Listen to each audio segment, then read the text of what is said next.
hello and welcome to the show. Today, I want to talk about box office poison. Have you ever heard of this term? Probably, but where does it come from? So, this is a term that has been coined in 1938 in Hollywood.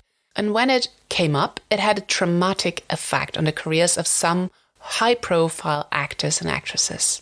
Basing it on last week's episode, in which I outlined the old Hollywood studio system a little bit, this episode might make a little bit more sense in the overall view of Hollywood back then in the 1930s. So, in 1938, the studio system was in full effect, with 8 studios basically ruling the industry. Little reminder, during the days of the studio system, big stars got contracts for high salaries for either length of time or a number of pictures they would have to do with the studio. And that contract was in place, whether the movies were making great revenue or not. The actors and actresses got their money either way. Thus, it was the time of the $1 million mediocrity, because there was not much effort to produce really good movies, because they would be shown anyways. And most of those movies produced were just average. And the stars signed to the studio were put into whatever movie the studio producers saw fit for the image they wanted the actress to portray, or whatever studio lot they had available, or whatever script they had available. As I pointed out last week, they had all the infrastructure, and if they produced a movie more, it was not actually a lot of more cost to them, but a little bit more money coming back. So they did movies which were not good. And in 1938, Harry Brandt, the president of the Independent Theatre Owners Association, penned an ad that was published in the Hollywood Reporter. Little backstory again, they were independent theatre owners. As I said, the studio system was marked by vertical integration, where the big studios also had distribution exhibitions, so the theatre chains also in their conglomerate. But there were still some independent theatre owners. And this ad by Harry Brandt was titled "Wake Up, Hollywood Producers."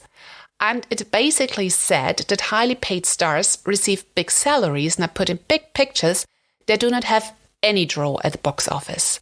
And thus the independent theatre owners suffer from the system in place because of the block booking. They get the movies, they have to take like 5 at once, and like 4 of them are rubbish. Nobody wants to go there, and just one is really good. And they were forced to take those movies because there wasn't anything else to show. So they put in this ad, and the ad calls out the actors and actresses they deem having a basically inexistent box office draw. And these were Mae West, Edward Arnold, Greta Garbo, Joan Crawford, Katharine Hepburn, Fred Astaire, Kay Francis, and many more. And one sentence towards the end of the ad reads, "Marlene Dietrich, too, is poison at the box office." And this is where the moniker box office poison comes from. If someone or a movie does not have a draw to the box office, so nobody's coming to watch the movie, you say it's box office poison. And after this original 1938 box office poison list, some more lists have been published throughout the years that we know were listing box office poisons. But this is the original one. And ironically, some of these stars have come to become the biggest stars of old Hollywood ever. And some of them did recover very well from the little dent in their public image, although it did take some effort. And some others did vanish and could not recover. We have, for example, Joan Crawford. She was on that list, but she recovered. She came back with Mildred Pierce, which earned her a Best Actress award, like an Oscar. So some did really come back better and stronger. We also have Katharine Hepburn.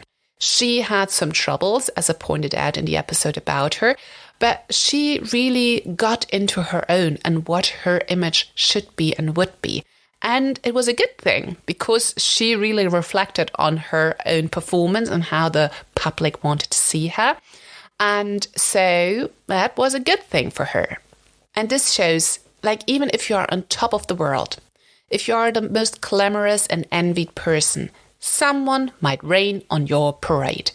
And you need to pivot. You need to deal with new circumstances, and you need to adapt. And you always have to have your own back and see it as a chance.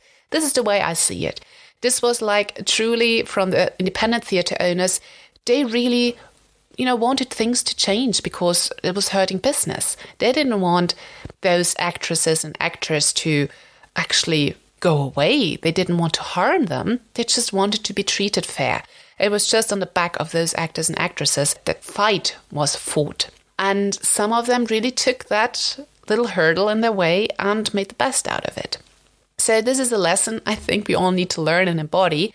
Success or wealth or anything external is not who you are. Circumstances change and you will always be you. You always need to have your back. This is what I take out of that. And now you know what box office poison is. I will talk to you next week. Bye.